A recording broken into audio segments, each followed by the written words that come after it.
Welcome to our session. Next સેશનમાં આપણે વાત કરી હતી એ પ્રમાણે કે આપણે મેપ રીડિંગ કરવાનું છે, તો મેપ રીડિંગ તરફ આગળ વધીએ. ક્લિયર છે? ચાલો. ભારતનો એક નકશો દેખાય છે તમારી સમક્ષ, બરાબર છે. અહીંયા બીજો એક નકશો પણ તમને દેખાય છે.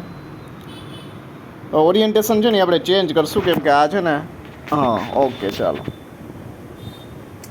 ચલો, સૌથી પહેલાં તો છે ને બોર્ડરવાળા જેટલા રાજ્ય છે ને યાદ રાખવાની કોશિશ કરશો. જો એક તો લદ્દાખ અને જમ્મુ કાશ્મીર આપણે યાદ રહી જ જશે. ઉપર શું આવશે તો કે સૌથી ઉપર આવશે લદ્દાખ, બરાબર. એની નીચે આવશે જમ્મુ કાશ્મીર. ક્લિયર છે? એટલે ઉપરની ટોચ યાદ રહી ગઈ, લદ્દાખ અને જમ્મુ કાશ્મીર. પછી આપણે શરૂઆત હંમેશા ગુજરાતથી કરશું. ગુજરાત દેખાય છે. ગુજરાત આપણે બધાને ખબર પશ્ચિમ તરફ આવેલું છે, બરાબર. એટલે અહીં ગુજરાત દેખાય. ગુજરાતને છે ને ત્રણ અન્ય રાજ્યની સરહદ અડે.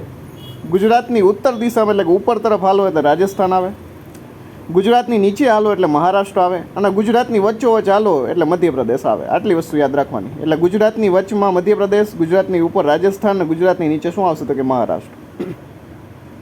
મહારાષ્ટ્ર તમે જે વાલશો ને એટલે નાનકડો એક ભાગ આવશે ગોવા. આમ જ યાદ રાખવાનું, મહારાષ્ટ્ર ગોવા, મહારાષ્ટ્ર ગોવા, મહારાષ્ટ્ર ગોવા. રેડી? મહારાષ્ટ્ર અને ગોવા પૂરું થાય એટલે કર્ણાટક આવે અને કેરળ આવે. કર્ણાટક, કેરળ, કર્ણાટક, કેરળ. તો આખી સિરીઝ યાદ રાખશું આપણે. ઉપર આવ્યું લદ્દાખ, જમ્મુ કાશ્મીર, પછી ગુજરાતથી લેવાનું ગુજરાત, એની ઉપર રાજસ્થાન, બાજુમાં મધ્યપ્રદેશ, એની નીચે મહારાષ્ટ્ર, મહારાષ્ટ્ર ગોવા, કર્ણાટક, કેરળ. કેરળનો બીજો પગ આવે તમિલનાડુ, તમિલનાડુની ઉપર આવે આંધ્રપ્રદેશ, આંધ્રપ્રદેશથી ઉપર ચડો એટલે આવે ઓડિશા, અને ઓડિશાથી ઉપર ચડો એટલે વેસ્ટ બેંગાલ. જો આ સાઈડની આખી કિનારી યાદ રહી ગઈ આપણને. જો પાછું ફરીથી લદ્દાખ, જમ્મુ કાશ્મીર, ગુજરાત, ઉપર રાજસ્થાન, વચ્ચોવચ્ચ મધ્યપ્રદેશ, નીચે મહારાષ્ટ્ર, મહારાષ્ટ્ર નીચે જાવ એટલે ગોવા, ગોવાથી કર્ણાટક, કર્ણાટકથી કેરળ, કેરળનો બીજો ભાગ તમિલનાડુ, તમિલનાડુથી આંધ્રપ્રદેશ ચડે, આંધ્રપ્રદેશથી ઓડિશા ચડે, ઓડિશાથી પશ્ચિમ બંગાળ ચડે. ચાકો સિરીઝમાં આખું ઉપરથી નીચે સુધી યાદ રહી ગયું. ક્લિયર છે? તો આપણી પાસે અત્યારે કેટલા યાદ રહ્યા તો કે લદ્દાખ યાદ રહ્યું, જમ્મુ કાશ્મીર, ગુજરાત, રાજસ્થાન, મધ્યપ્રદેશ, મહારાષ્ટ્ર, ગોવા, કર્ણાટક, કેરળ, તમિલનાડુ, આંધ્રપ્રદેશ, ઓડિશા, ઓડિશાથી ઉપર ચડો એટલે શું આવી જાય પશ્ચિમ બંગાળ. ચાલો, અહીંયા સુધી રેડી છે? હવે જુઓ,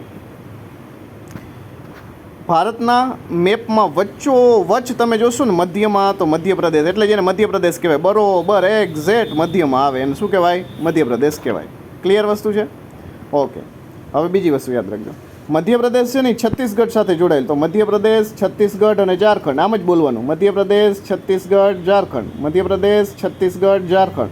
તો મધ્યપ્રદેશ આવ્યું, એની બાજુમાં છત્તીસગઢ આવ્યું, ને એની બાજુમાં શું આવી ગયું? ઝારખંડ. હવે ઝારખંડ પાછું પશ્ચિમ બંગાળને મળવું જોઈએ તો જ આપણી આ સિરીઝ ક્લિયર થાય. ઝારખંડ કોને મળવું જોઈએ? પશ્ચિમ બંગાળને. ક્લિયર વસ્તુ છે?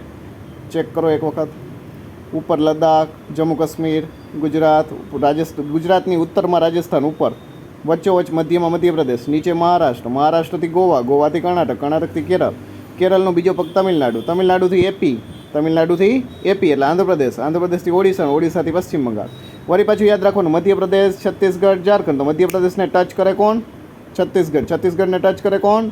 ઝારખંડને. ઝારખંડ પાછું પશ્ચિમ બંગાળને અને ઓડિશાને ટચ થવું જરૂરી છે. ચાલો, રેડી? હવે જો બધુંય ગોઠવાઈ જાય એટલે વચ્ચે એક ખાનું ખાલી રહે. જો આ ગુલાબી કલરનું, પિંક કલરનું, એ તેલંગાણા આવશે. આખો કોર્નર પીસ ગોઠવી લેશો એટલે વચ્ચોવચ્ચ જે ખાલી રહેશે એને શું કહેવાય? તેલંગાણા કહેવાય.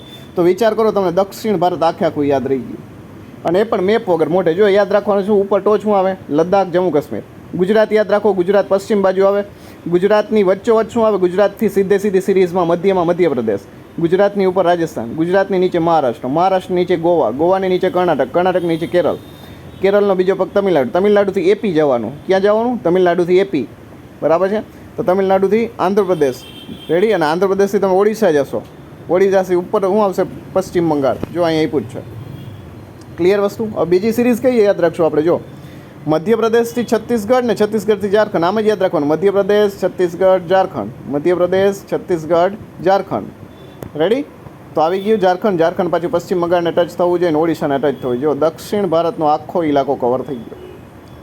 હવે જે રામાયણ જે છે ને એ આપણે ઉપર છે, અને બીજી એક પ્રશ્ન થાય એ પૂર્વાંચલમાં થાય. પૂર્વાંચલ યાદ રખાવી દઈશ હમણાં, જો મારી ટ્રીક સાથે 2 જ મિનિટમાં.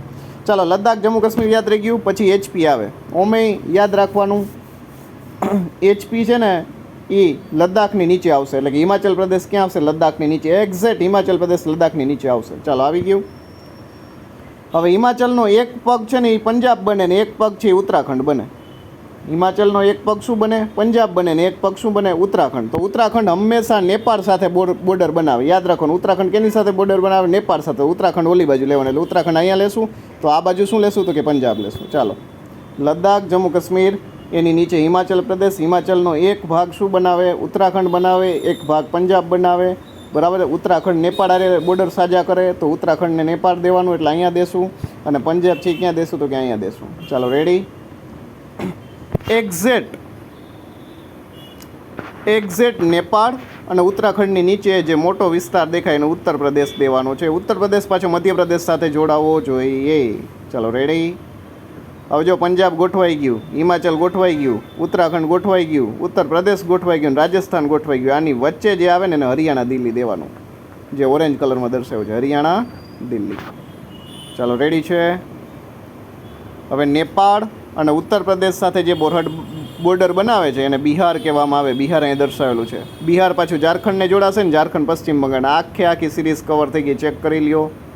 ઉત્તર ભારત અને દક્ષિણ ભારત આખું ક્લિયર. પૂર્વાંચલ હમણાં ક્લિયર કરીએ છીએ.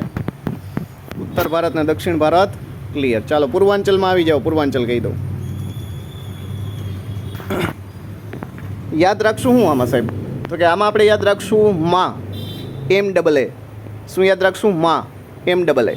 જો મેઘાલયનો M, બરાબર છે, અસમનો A અને અરુણાચલ પ્રદેશનો A, એટલે માં યાદ રાખવાનું.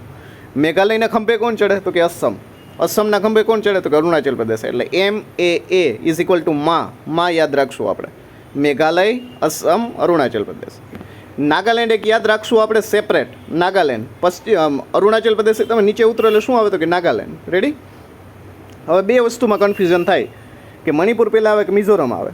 તો અહીંયા યાદ રાખશું, બરાબર, કોઈ ખોટું નહીં લગાડે. આ બધી જે છે એ આપણે યાદ રાખવા માટેની એક ટ્રીક બનાવેલી છે, બરાબર, એટલે અહીં કોઈ ખોટું નહીં લગાડે. તો યાદ રાખશું શું? તો કે મણિબેનને પહેલાં લેશું આપણે, બરાબર છે. આપણે અમે સ્ત્રી સશક્તિકરણમાં માનીએ છીએ, બરાબર, ને બહુ સારું એવું આપણે જાગૃતતા લઈ આવ્યા છીએ સ્ત્રી સશક્તિકરણ, એટલે મણિબેનને યાદ રાખશું. તો મણિબેન પહેલાં આવશે ને મિઝોભાઈ પછી આવશે, બરાબર છે. લેડીઝ ફર્સ્ટ, મણિબેન પહેલાં લેવાના, પછી મિઝોભાઈ લેવાનો, અને બે જે આવે એ જોડાય એની સાથે ત્રિપુરા લેવાનું. ચાલો, આખી સિરીઝ યાદ રહી ગઈ. પાછું યાદ કરાવું. પહેલાં માં યાદ રાખવાનું, MAA. મેઘાલય, અસમ, અરુણાચલ પ્રદેશ. મેઘાલય, અસમ, અરુણાચલ પ્રદેશ. MAA માં યાદ રહી ગયું. એની નીચે નાગાલેન્ડ યાદ રહી જશે. મણિબેન લેવા કે મિઝોભાઈ લેવો, તો મણિબેનને પહેલાં લેવાનું, એટલે મણિપુર પહેલાં આવે, પછી મિઝોરમ આવે, અને લટકતો એવો ભાગ આવી ત્રિપુરા આવે. ચાલો, 7 સિસ્ટર વાળો આખો ભાગ કવર થઈ ગયો. હવે એવો પ્રશ્ન પૂછાઈ ગયો, નીચેનામાંથી 7 સિસ્ટરમાં કોનો સમાવેશ થતો નથી? તો એમાં સિક્કિમ ન આવે. જો સિક્કિમ અહીંયા આપેલું છે, એ 7 સિસ્ટર નથી. એ 7 સિસ્ટરનો ભાઈ છે, બેન નથી. યાદ રાખજો. રેડી? તો પ્રશ્ન આવો પણ પૂછાય, 7 સિસ્ટરનો ભાઈ કોણ છે? તો સિક્કિમ આવે. અથવા તો 7 સિસ્ટરમાં કોનો સમાવેશ નથી થતો? તો સિક્કિમ આવે. જો સિક્કિમ અહીં બતાવેલું છે. સિક્કિમ નેપાળ સાથે અને ભૂટાન સાથે બોર્ડર સાજા કરશે, બરાબર છે. એની રાજધાની આપેલી છે ગંગટોક. યાદ રાખશું આપણે. ક્લિયર? તો અહીંયા આખું ઉત્તર, દક્ષિણ, પશ્ચિમ અને પૂર્વ અને મધ્ય આખું ભારત મેં તમને વર્ણવિત કર્યું. બીજી વસ્તુ એ જોશું કે ભારત અન્ય કેટલા દેશ સાથે સરહદ બનાવે. તો જો અહીં તમે જોઈ જ શકો છો, અફઘાનિસ્તાન સાથે પણ એની સરહદ છે, બરાબર છે. બહુ સૌથી નાની સરહદ અફઘાનિસ્તાન સાથે છે, જો ઉપર લદ્દાખવાળા ભાગમાં. પછી પાકિસ્તાન સાથે છે, બરાબર. પછી નેપાળ સાથે છે, ચીન સાથે છે, ભૂટાન સાથે છે, અને બાંગ્લાદેશ સાથે છે. અને આ બાજુ તમે જોવો તો મ્યાનમાર અથવા તો બર્મા આવી ગયું, એટલે મ્યાનમાર અને બર્મા. તો જુઓ કેટલા થયા? પાકિસ્તાન 1, અફઘાનિસ્તાન 2, ચીન 3, નેપાળ 4, ભૂટાન 5, બાંગ્લાદેશ 6 અને મ્યાનમાર 7. 7 દેશો સાથે આંતરરાષ્ટ્રીય દેશ સરહદ એટલે કે આંતરરાષ્ટ્રીય સરહદ બનાવે છે. જમીન સીમાની. કઈ સીમાની? જમીન સીમાની. પ્રશ્ન આવડ પૂછાય કે ભારત જમીન સીમામાં કેટલા અન્ય દેશો સાથે જોડાયેલો છે? તો 7 જવાબ આવે. ક્યાં 7 આવે? પાકિસ્તાન, અફઘાનિસ્તાન, ચીન, નેપાળ, ભૂટાન, બાંગ્લાદેશ અને મ્યાનમાર, બર્મા અથવા તો ઇન્ડોનેશિયા. તો પ્રશ્ન એવો પણ પૂછાય મિત્રો કે ભારત દરિયાઈ સીમા ધરાવતા અન્ય કેટલા દેશો સાથે સરહદ બનાવે? તો એક જ આવશે, શ્રીલંકા. દેખાય છે? ક્લિયર? ચાલો, તો 7 જમીન સીમા ધરાવતા દેશો સરહદ બનાવશે. શ્રીલંકા એક દરિયાઈ સીમા ધરાવતો દેશ જે છે એ આપણી સાથે સરહદ બનાવશે. ચાલો, ત્યાર પછી ભારત જે છે, બરાબર છે, એમાં તમે નીચેનો ભાગ જોશો. નીચેનો ભાગ એટલે કે ક્યાંથી? તો કે મહારાષ્ટ્રથી નીચેનો ભાગ, બરાબર છે. તો તમને દેખાશે અરેબિયન સી દેખાય, જો, બરાબર છે. તો અરેબિયન સીમાં તમે જોશો કે એની નીચે જશો બરાબર છે, કેરેલાથી આ બાજુ એટલે લક્ષદ્વીપના ટાપુ દેખાશે બરાબર. તો પ્રશ્ન આવો પણ પૂછાય કે લક્ષદ્વીપના ટાપુ ભારતના કયા કિનારામાં આવ્યા? તો આપણે યાદ રાખવાનું પશ્ચિમ કિનારો, કેમ કે આપણું આખું પશ્ચિમ દિશામાં આવેલું છે એટલે એને પશ્ચિમ કિનારો કહેવાય. તો ભારતના પશ્ચિમતર ભાગમાં લક્ષદ્વીપ આવેલું છે એટલે પશ્ચિમના કિનારામાં લક્ષદ્વીપ આવશે.